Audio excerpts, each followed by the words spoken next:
hello. I'm Paul. So, welcome. Hello, guys. Uh, uh,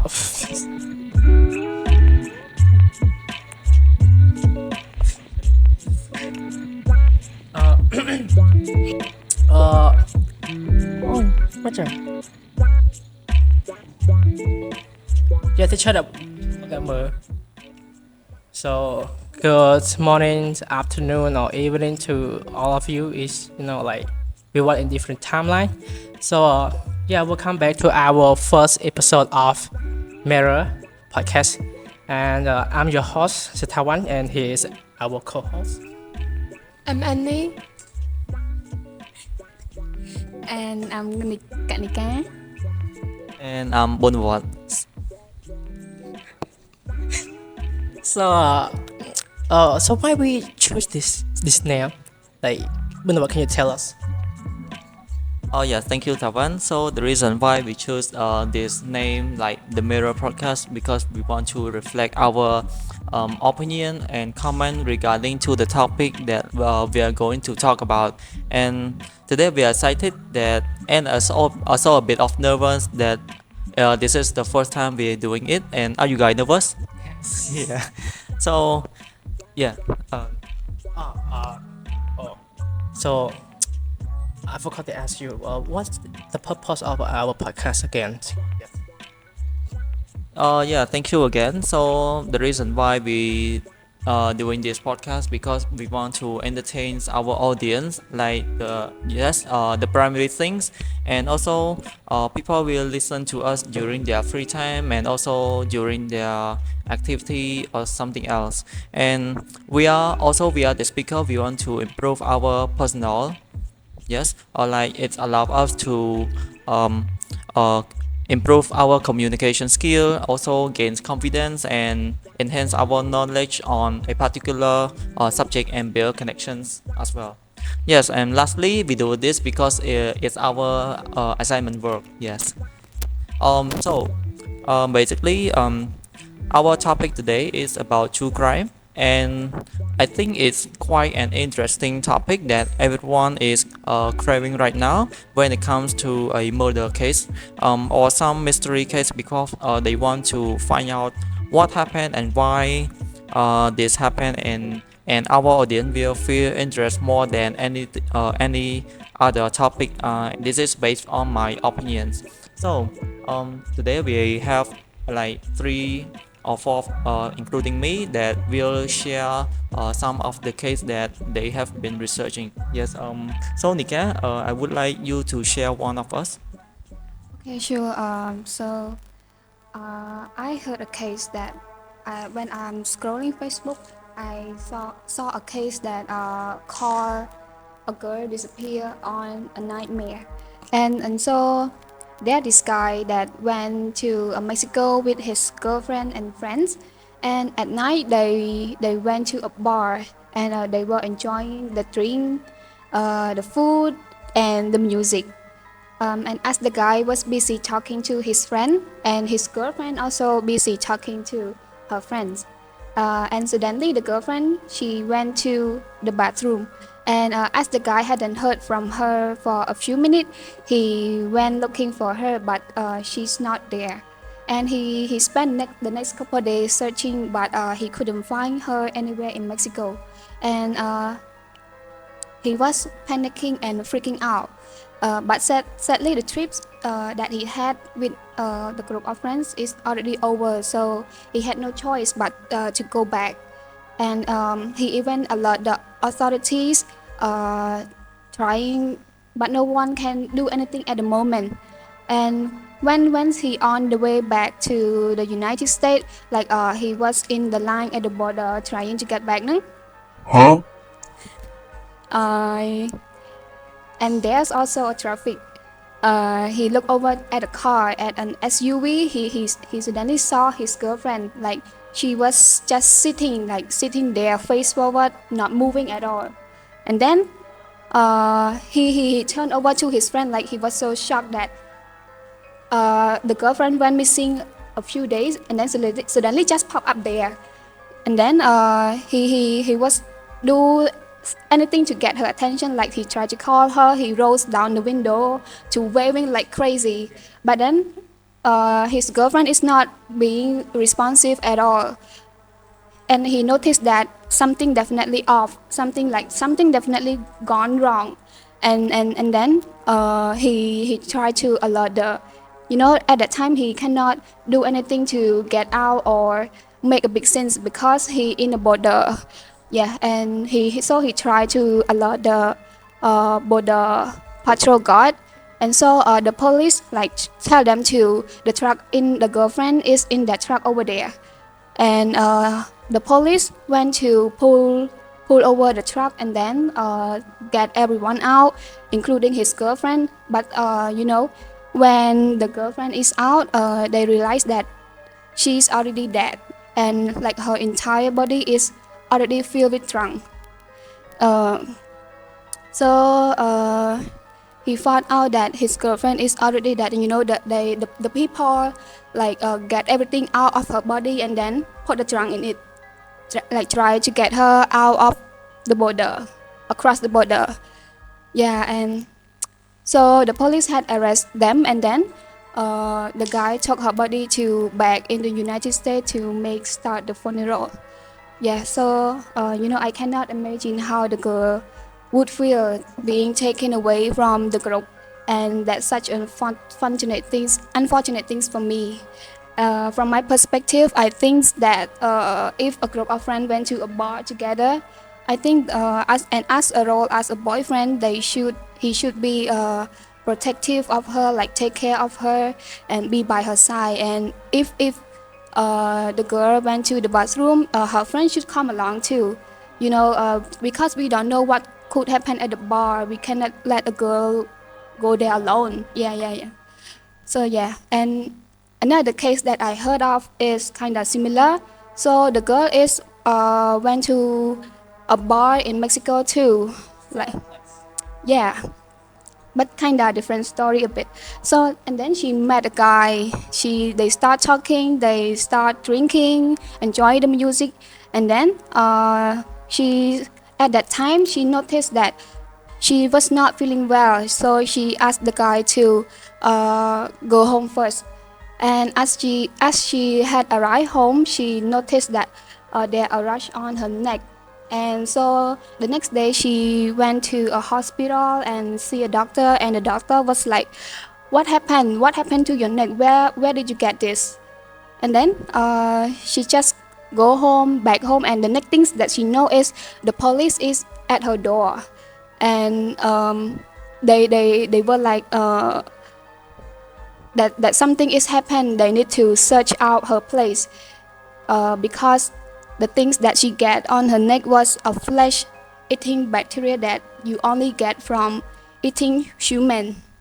And then she told the police that she get it from this guy. So the police trying to find the guy, and after they found him, they also found multiple bodies at the basement in that his house.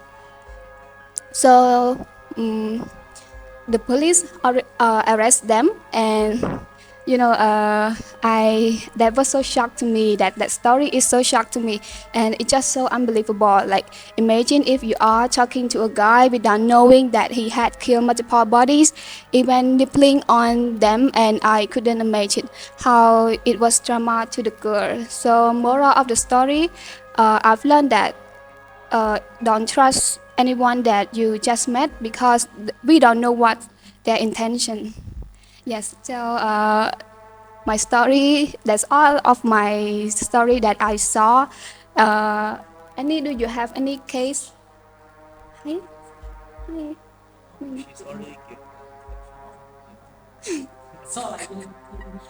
Thôi đúng như vậy. Oh, man. No, I think she's already gave any reflections earlier. Yes. So actually, all of this case that you took it from the internet, right? Like where like internet or from Facebook or some social media. I took it from Facebook. Oh, I see. From Facebook. Yeah, mostly on Facebook right now, they shares a lot of contents like based on true crime or other around that happening around the world. Yes. So I think Andy, do you have some of it? I came through a crime from YouTube that as a female she was called psychopath killer. So this crime just happened recently last year and it's from South Korea. So Jung Yu Chung obsessions, she would be called female psychopath killer and her intentions was like what it felt like to kill someone. She just she just want to experience killing someone like that, and opposites of her motive. Her parents was someone who is like calm, quiet, a not-looking person. But one day she would download an app, a tutor app in Korean, like looking for teachers or babysitters for Korean parents, and she DM a teacher which is called Kim. So Kim was a 26-year-old teacher, and while the conversation went on, Jung would ask Kim if she lived alone. So I think by asking this type of questions, Jung showed the intentions of her murder and the locations of it. And so they decide to meet up at Kim residence, and Jung would dress up as a middle schooler and pretend to be the daughter. So let's move back. Jung would pretend to have a 14 years old teenage daughter that she looks for an English teacher to prepare for her high schools.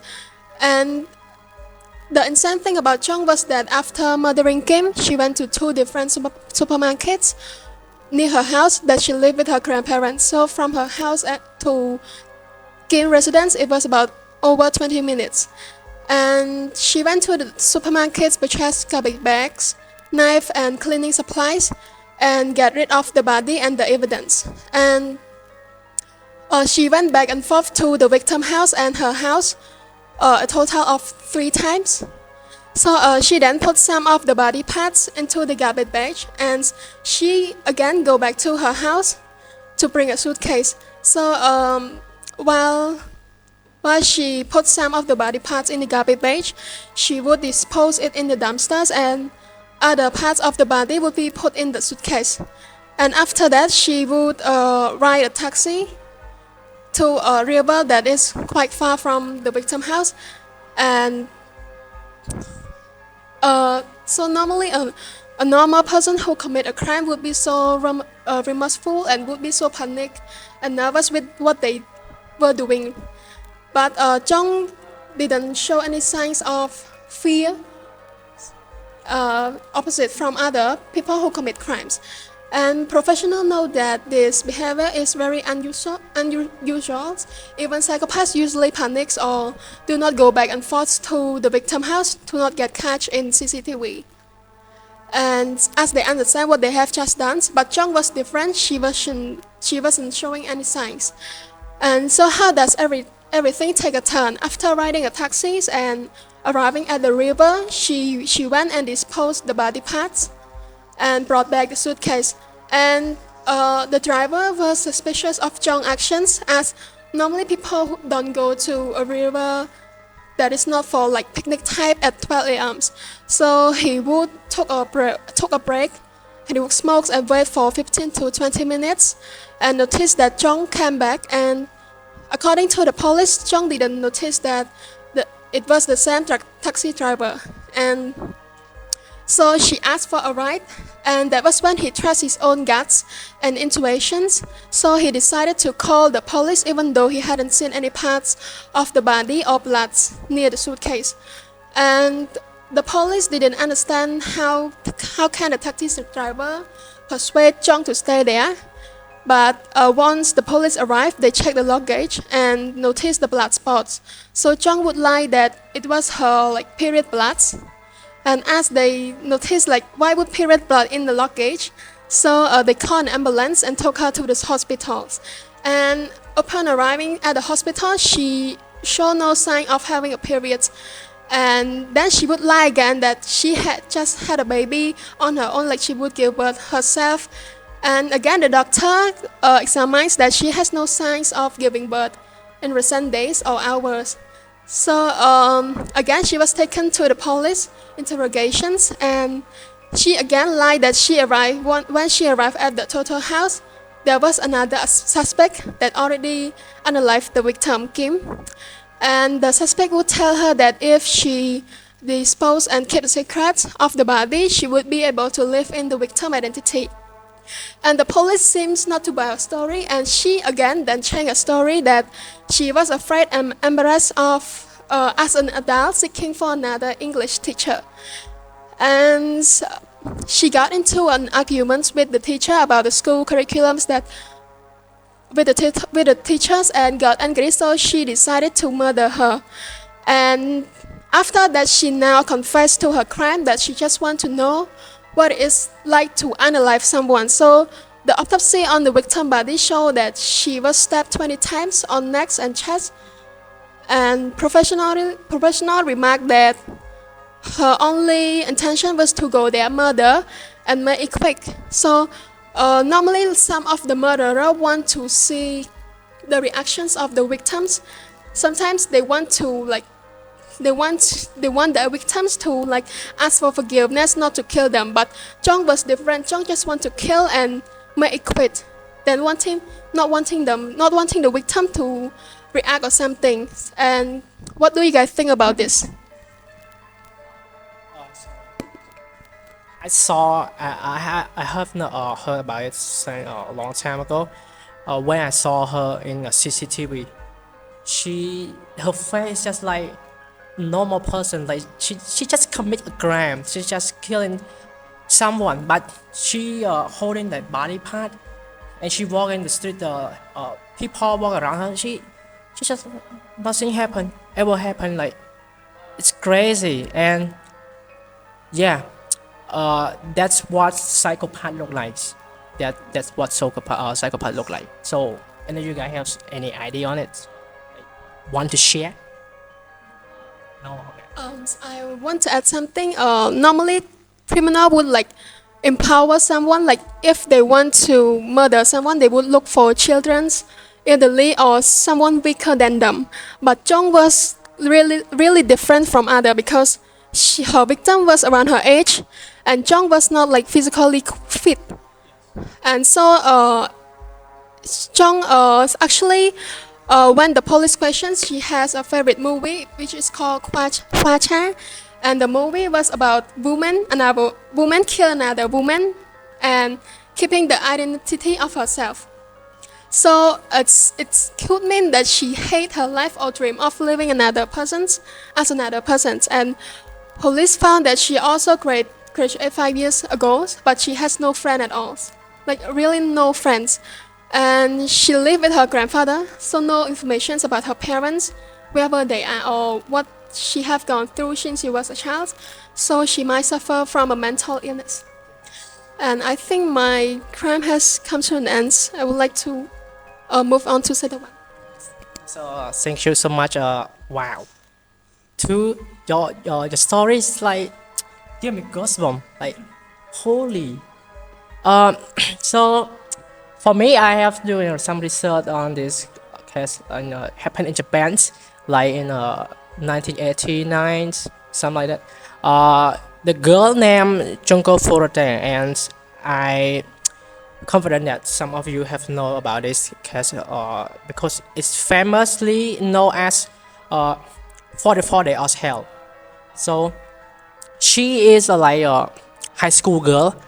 She study at Sethavan High School, and people describe her she is kind, nice, smart, and she seems like she has a bright future waiting for her. And that's this element of characteristic of her is made the boy at her school is having some feeling for her.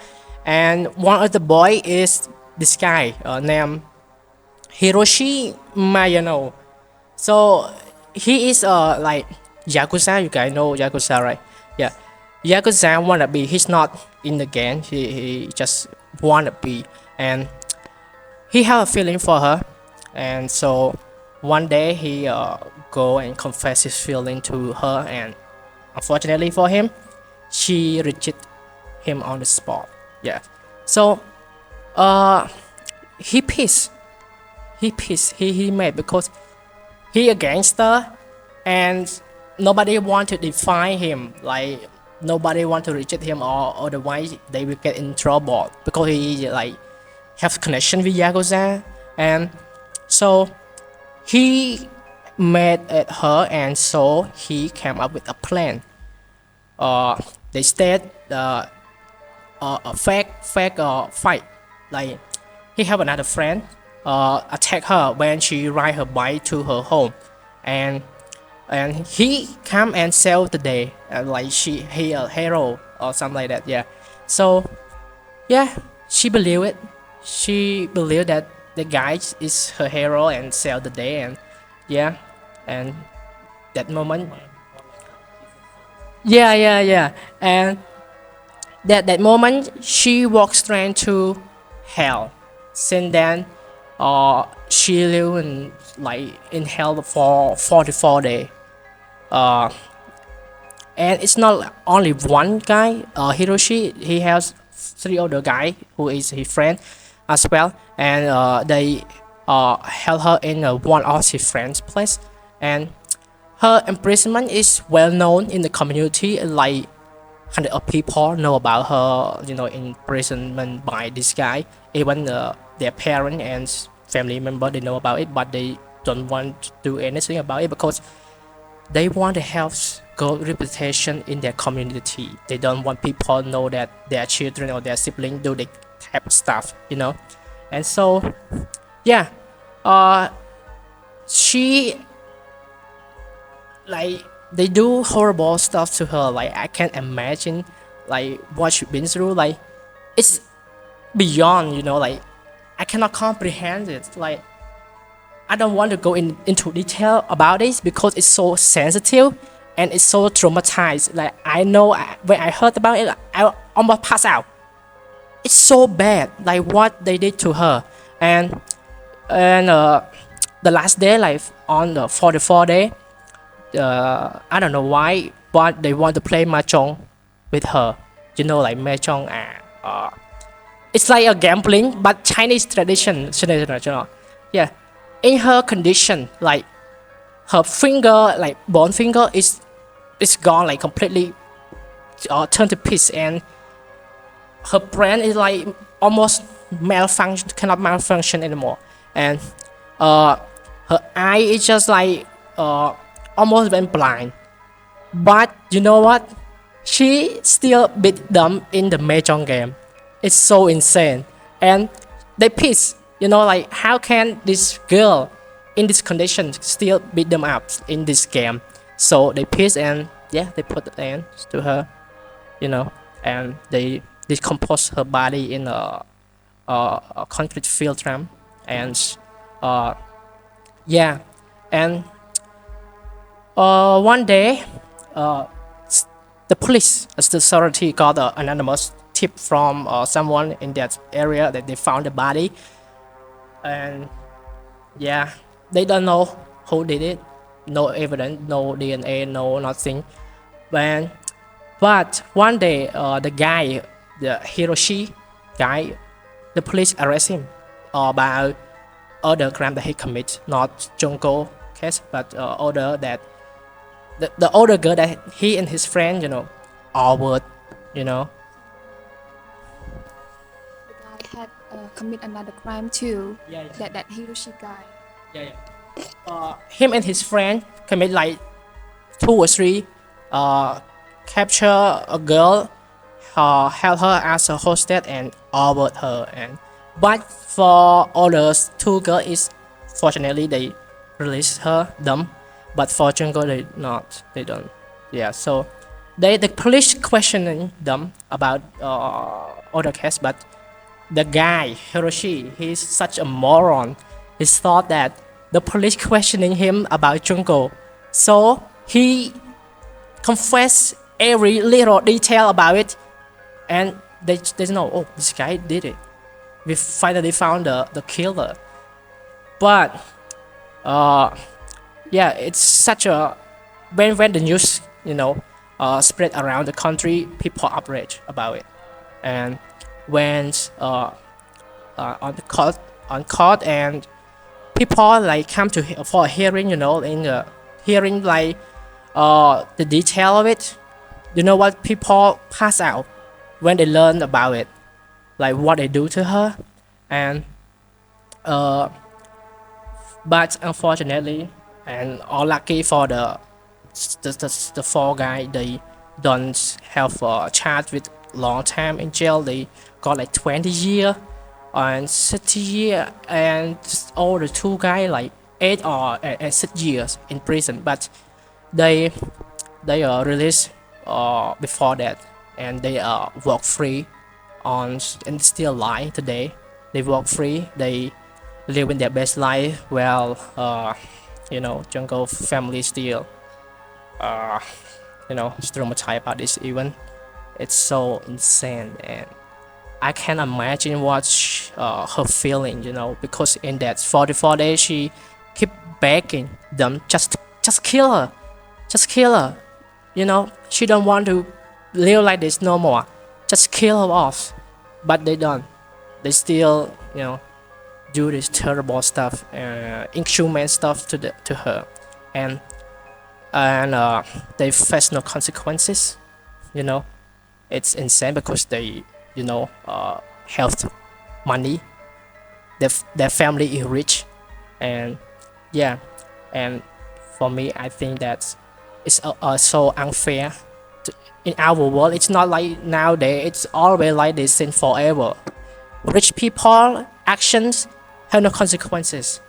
They can literally do anything, and they face no consequences of it. It's insane. Like just paper with ugly face on it and write a letter on it, write a number on it, and they can solve everything with it. You know. And recently, in Cambodia, this girl, she drunk. She tried and ran over a guy, and he died. And yeah, she faced no consequences. It's just they kill like thousands of dollars, and that's all. Yeah, that's all. And it's happened a lot of time in our Cambodia. It's not only in our country, but other country as well. It's always like this. And yes. What we learned today, guys. The message that we learned today is that rich people, they have first no consequences with their action, and also men are disappointment. All they do is lie, manipulate, and do some stuff like this. And yes, they think that female is not human, like toy to them, like your cats. Oh my god. So you guys have any comment? So I don't think I don't have any, but like I want to say something regarding to their case. All of them are quite interesting and quite cruel as well, especially the Gav case. I'm quite shocked that like she mentioned that her body part is filled up with the drug, and the criminal take out all of her body internal, like the gut or something. It's quite cruel. Yes. So do you guys have any or have any else to say? I don't think there any more to say because I got a goosebump all over me. So if you guys don't need have any else, so I think it's time for us to end up this podcast, and we will see you guys next time. And goodbye. Thank you. Bye.